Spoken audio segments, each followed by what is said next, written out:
स्वागत है आपका एस्ट्रो पाठशाला में। आज की इस वीडियो में हम चर्चा करेंगे डिस्पोजिटर के बारे में कि बेसिकली डिस्पोजिटर टर्म है क्या, ये क्या इफेक्ट डालता है और ये क्या क्या चीजें बताता है। इसके लिए हम बात करेंगे सतीश खजूरिया जी से। तो चलिए उनसे बात करते हैं। नमस्कार सर, मैं आपका स्वागत करती हूँ हमारे चैनल में। कैसे हैं आप? जी बहुत बढ़िया कल्पना जी। धन्यवाद आपका कि आज आपने फिर से मेरे को आमंत्रित किया है आपके इस बड़े मंच पर। सो बहुत बहुत धन्यवाद आपको। सर, आज हम अपने प्रोग्राम में ये चर्चा करेंगे कि हम एक डिस्पोजिटर टर्म सुन रहे हैं, तो ये बेसिकली होता क्या है, ये कैसे काम करता है, इसके क्या इफेक्ट्स हैं, आप हमारे दर्शकों को बताइए। जी बिल्कुल मैडम, मैं अपना प्रयास करूंगा जो आपने पूछा है उसका सही उत्तर और सरल तरीके से समझाने का। जी। जैसा कि आपने बोला कि डिपॉजिटर क्या होता है और ये कैसे कार्य करता है, इसकी मैं एक झलक आपको देना चाहूंगा। मैं चाहूंगा इसको ध्यान से कृपया सुने आपके व्यूअर्स इस वीडियो को। तो जी। सबसे पहले हम बात करते हैं। देखिए, कुंडली में जब हम किसी भी चीज को एनालाइज करते हैं, किसी भी भाव को एनालाइज करते हैं, किसी भी प्लैनेट को एनालाइज करते हैं, तो उसमें जो डिस्पोजिटर है बहुत बड़ा रोल प्ले करता है। मैक्सिमम एस्ट्रोलॉजर जो अभी नए स्टूडेंट है या सीख रहे हैं, वो इस चीज को फॉलो करना मतलब भूल जाते हैं या उनके ध्यान में नहीं रहता। तो जी। अगर डिस्पोजिटर को अगर हम नहीं भूलेंगे, अगर उसको देखना बंद कर देंगे, उसको उसकी पोजीशन को देखना बंद कर देंगे, तो आपकी जो प्रेडिक्शन है, आपका जो एनालिसिस का तरीका है, जो तरीका है कुंडली देखने का तरीका है, उसमें ऊपर नीचा हो सकता है। आपकी प्रेडिक्शन में 19-20 का अंतर आ सकता है। जी। तो डिस्पोजिटर बहुत बहुत इंपॉर्टेंट है जब भी आप किसी भी कुंडली को देखें। ठीक है। अब बेसिक बात क्या होती है, जो बेसिक रूल जो हमें ज्योतिष में, जब हम शुरुआती दिनों में ज्योतिष को पढ़ते हैं सीखते हैं, तो बेसिक रूल यही समझाया जाता है कि 3 चीजों को हमने सीखना है अच्छे से। अगर वो 3 चीजें हमें आ जाती है तो हम कुंडली को अच्छे से देख सकते हैं, पढ़ सकते हैं, स्टडी कर सकते हैं। वो 3 बेसिक चीजें क्या है? भाव, भावेश और कारक। कहते हैं कि इन तीनों में ही सारी एस्ट्रोलॉजी समाई हुई है।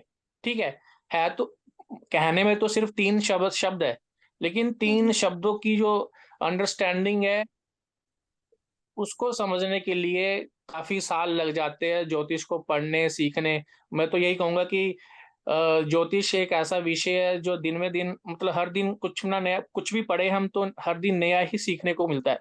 ठीक जी। है? तो अब जो आपने डिस्पोज़िटर की बात की है, वो भी इन्हीं चीज़ों में आता है। फॉर एग्ज़ाम्पल देखिए, जब भी हम किसी हमें अगर किसी कुंडली में किसी भाव को स्टडी करना है, हमारा धन कैसे आएगा या किसी भी भाव को आपने स्टडी करना है, तो भाव के फल को निर्धारण करने की 3 चीज़ें कैसे देखते हैं लोग, या ज्योतिष में कैसे बताया गया बेसिक। देखिए, सबसे पहले नंबर 1 में लोग क्या देखते हैं कि भाव में कौन-सा ग्रह बैठा है, जिस भी भाव की आपने या प्लैनेट की आपने एनालाइज़ करना है। अगर जी। प्लैनेट भाव में नहीं बैठा है, तो दूसरा नंबर क्या स्टेप फॉलो करते हैं हम, कि उस भाव पर किस ग्रह की दृष्टि है। ठीक है? अगर उस भाव पर किसी भी ग्रह की दृष्टि नहीं है, तो हम तीसरे स्टेप पे जाते हैं कि उस भाव का स्वामी कहाँ पर बैठा है। ठीक है? तो इस प्रकार से हम भाव को एनालाइज़ करते हैं। फिर हम कारक को भी देखते हैं, भावेश को भी देखते हैं और भाव को भी देखते हैं। अब डिस्पोज़िटर क्या है? डिस्पोज़िटर भी भावेश है,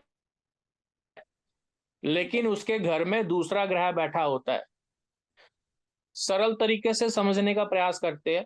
उदाहरण के तौर पर मान लीजिए आपके कर्क राशि में शुक्र बैठे हैं, तो कर्क राशि का स्वामी कौन हुआ? चंद्र ग्रह। लेकिन कर्क राशि में शुक्र ग्रह बैठे हैं, मतलब उसका स्वामी ना होकर कोई दूसरा ग्रह बैठा है। जैसे शुक्र हमने लिया है इस अपने उदाहरण में, तो शुक्र के जो डिस्पोजिटर है वो चंद्र ग्रह कहे जाएंगे।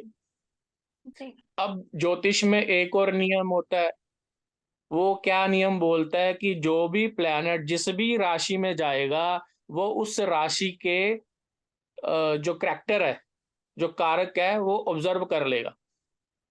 ठीक है? जैसे फॉर एग्जांपल मंगल अगर गुरु की राशि में जाएगा तो मंगल मैलिफिक है, एंगर को दर्शाने वाला है, फाइटिंग मतलब डोमिनेंस वाला प्लैनेट है, ठीक है। लेकिन गुरु के घर में जाने से वो गुरु की चीजों को अपनाएगा, गुरु का जो इफेक्ट है अपने ऊपर लेगा।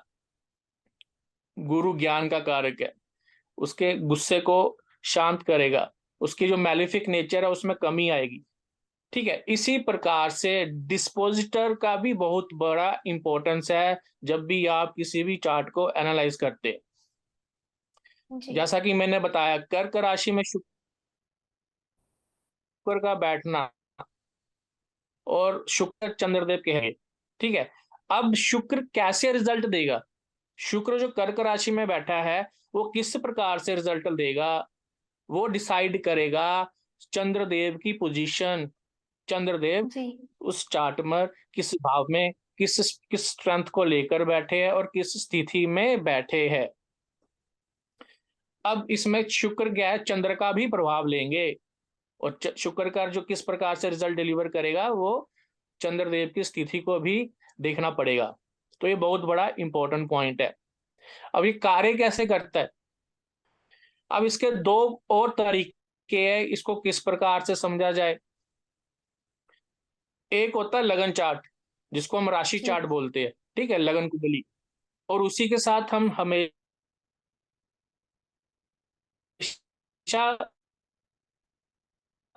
जब हम वैदिक की कुंडली को देखते हैं तो हम हमेशा लगन चार्ट के साथ नमांशा चार्ट को भी हम ओपन करके रखते हैं, उसको भी एनालाइज करते हैं, ठीक है। जी इसमें भी आपने क्या करना है, जब भी आपने डिस्पोजिटर को देखना है या स्टडी करना है तो आपने राशि चार्ट को भी पकड़ना है और नुमांशा चार्ट को भी अपने सामने ओपन कर देना है, ठीक है।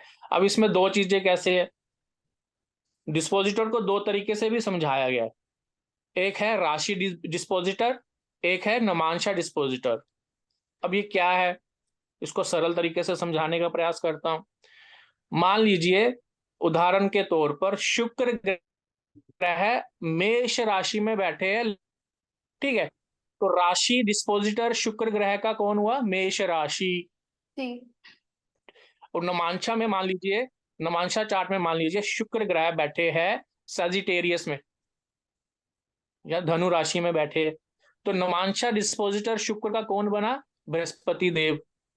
जी अब हम शुक्र लगन चार्ट में जहां बैठा है उसका रिजल्ट कौन डिसाइड करेगा, उसका रिजल्ट डिसाइड करेगा, वो किस प्रकार से डिसाइड करेगा, मंगल और बृहस्पति के अनुसार।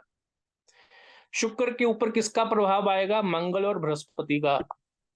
जी इस प्रकार से हमें हमेशा देखना है, ठीक है। अब इसका और आगे हम जा सकते हैं, एक पॉइंट, ट्रांजिट को, गोचर को कैसे इसमें मिलाया जाए। जब भी मंगल जो राशि डिस्पोजिटर है शुक्र का, बृहस्पति देव जो राशि डिस्पोजिटर नमांशा डिस्पोजिटर है शुक्र ग्रह का, अगर ये दोनों गोचर में आपस में, शुक्र देव को भी ट्रिगर कर देंगे। जी लेकिन नॉर्मली हम क्या करते हैं, हम कैसे स्टडी करते हैं चार्ट को, हम स्टडी करते हैं कि देखा है कोई भी प्लैनेट किसी भी भाव में पड़ा है, वो अच्छा बैठा है, स्ट्रॉन्ग बैठा है, बस उसके ऊपर देखकर हम सीधा प्रेडिक्शन कर देते हैं। लेकिन हम इस डिस्पोजिटर को, थ्योरी को फॉलो नहीं करते। अभी मैंने आपको बताया कि क्या किस प्रकार से मंगल देव और बृहस्पति देव का शुक्र पे इफेक्ट आएगा, किस प्रकार से शुक्र ग्रह अपना रिजल्ट डिलीवर करेंगे गोचर में जब उन दोनों जी का संपर्क बन जाएगा। तो ये बहुत बड़ी एक कड़ी को जोड़ता है। तो डिस्पोजिटर क्या है, कड़ी है। वो कड़ी कौन सी है कि हमें बताता है कि रिजल्ट ग्रह किस प्रकार से कार्य करेगा, किस प्रकार से अपना रिजल्ट को डिलीवर करेगा। अब आगे चलते हैं, दूसरे नंबर पर हम बात करते हैं मैलिफिक और बेनिफिक।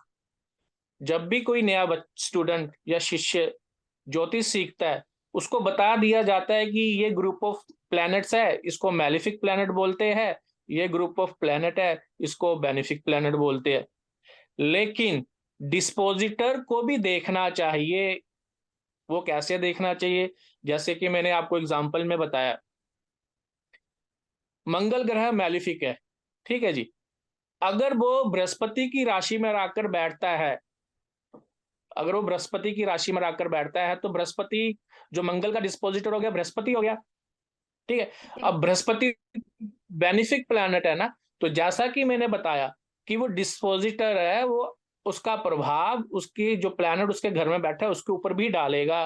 तो मंगल अगर मैलिफिक है तो बेनिफिक की राशि में बैठने के कारण मंगल का जुपिटर डिस्पोजिटर होने के कारण जुपिटर के ऊपर जो मैलिफिक इफेक्ट, मंगल का जो मैलिफिक इफेक्ट है उसमें भी कमी आएगी। तो जब भी आपको मैलिफिक बेनिफिक देखना है, उसको आंख बंद कर कर नहीं सोचना है, ऐसे कार्य नहीं चलता है। जब भी हम चार्ट को एनालाइज करते हैं, ये हमेशा देखिए कि उस प्लैनेट का डिस्पोजिटर कौन है, उस डिस्पोजिटर की स्थिति कैसी है लगन चार्ट में। तो जी। मैलिफिक बेनिफिक को भी डिसाइड करने में इसका बहुत बड़ा इंपॉर्टेंट रोल हमें मिलता है। देखिए कितना इंपॉर्टेंट पॉइंट है, क्यों इंपॉर्टेंट है डिस्पोजिटर। अब आगे चलते हैं, एक आपने टर्म सुनी होगी जिसको बोलते हैं राशि परिवर्तन या जी। एक्सचेंज ऑफ राशि कुंडली में।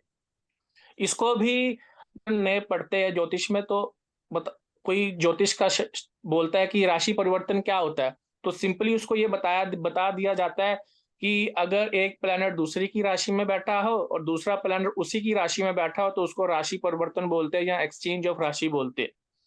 लेकिन इसके पीछे भी डिस्पोजिटर का एक कारण है, और राशि परिवर्तन को एक बहुत अच्छा राजयोग भी माना गया है। अगर हम लॉजिकली बात करें, देखिए ज्योतिष में यह भी बोला गया है कि अब किसी भी भाव का स्वामी अपने भाव में बैठा हो तो उस भाव के कारक तत्वों को बलि करता है, उस भाव के रिजल्ट स्मूथली आपको आपकी लाइफ में मिलेंगे। ये हमें बताया जाता है बेसिक लेवल में।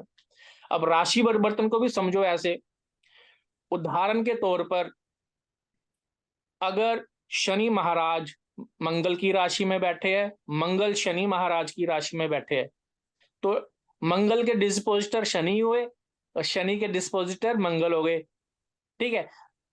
तब अब इसको इसी प्रकार से समझे कि मंगल अपने भाव में बैठा है, शनि भी अपने भाव में बैठे हैं और वो दोनों भाव एक दूसरे के साथ जुड़ गए हैं। तो देखिए कितना बड़ा सूत्र यहां से मिलता है, उसका लॉजिक समझने को मिलता है क्यों राशि परिवर्तन को भी एक राजयोग की तरह माना गया है। तो हमें जब भी राशि परिवर्तन दिखे आपको चार्ट में, तो यह जरूर देखना चाहिए कि उसका डिस्पोजिटर कौन है, उसकी स्थिति कैसी है। आप भाव में बैठे हुए प्लैनेट को एक शरीर भी मान सकते हैं और डिस्पोजिटर उसकी आत्मा भी मान सकते हैं। फॉर एग्जाम्पल, अगर शरीर अच्छा होगा, आत्मा अच्छी होगी, दोनों चीजें अच्छी होंगी, तो रिजल्ट का लेवल उतना ही उत्तम होगा। अगर शरीर जी। वीक होगा, आत्मा अच्छी होगी, तो रिजल्ट का लेवल उतना थोड़ा उसमें कमी आएगी। तो इस प्रकार से इसको समझना चाहिए।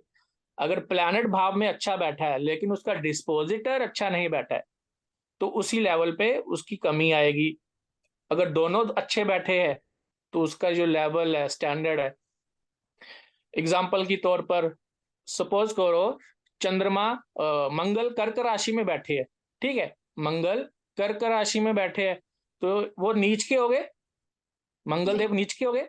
लेकिन जो चंद्रमा है जिसकी राशि में बैठे वो कुंडली में 2 नंबर साइन में बैठ गए, वृक्ष राशि में बैठ गए, तो चंद्रमा उच्च के हो गए, डिस्पोजिटर जी। मंगल का उच्च का हो गया, ठीक है। जी। लेकिन आप प्रेडिक्ट कर रहे हो कि नहीं, जो कर्क राशि में मंगल, आप सिर्फ मंगल की स्थिति को देखकर प्रेडिक्शन कर रहे हो, तो कितना लेवल डिफरेंस आ जाता है जब आप उसके डिपोजिटर को भी देखते हो। तो इस प्रकार से ये आज मैंने जो आपको बताया, थोड़ी सी झलक बताई है कि डिस्पोजिटर किस प्रकार से कार्य करता है। इसको हमें चार्ट को देखने के समय, चार्ट को एनालाइज करते समय ये चीजें हमें हमेशा याद रखनी चाहिए और इसको फॉलो करना चाहिए। बिना डिपॉजिटर को देखकर अगर आप चार्ट देख रहे हो तो आपको आपकी प्रेडिक्शन में उतनी एक्यूरेसी नहीं मिलेगी। तो यही मेरा थोड़ा आपको समझाने का प्रयास था। आई होप आपको सरल तरीके से समझ आ गया होगा। धन्यवाद सर, हमें लाइक मैं उम्मीद करती हूँ जिस तरह से आपने समझाया, हमारे दर्शकों को इतने सरल तरीके से समझाया डिस्पोजेबल होता क्या है, कैसे काम करता है, क्या इफेक्ट डालता है, तो मैं उम्मीद करती हूँ हमारे दर्शकों को बहुत अच्छे तरीके से समझ में आया होगा। इसके लिए आपका बहुत बहुत धन्यवाद, और मैं आपसे फिर मिलूंगी एक नेक्स्ट वीडियो में नेक्स्ट टॉपिक के साथ। जी बिल्कुल मैम, धन्यवाद। धन्यवाद सर। ये थी हमारी आज की चर्चा। अगर आपको हमारी वीडियो पसंद आई हो तो हमारे चैनल को सब्सक्राइब करें। साथ ही साथ सतीश जी की वीडियो का लिंक है यूट्यूब चैनल का, उसे ज्वाइन करें और हमारे एंड्रॉयड एप्लीकेशन एस्ट्रो पाठशाला को इंस्टॉल करें, जिसमें आपको 50 से भी ज़्यादा कोर्सेज अवेलेबल होंगे। इसी के साथ हमारे व्हाट्सएप ग्रुप का लिंक भी है डिस्क्रिप्शन में, उसे भी ज्वाइन करें, जिसमें आपको लेटेस्ट ऑफर और अपडेट मिलेंगे। धन्यवाद।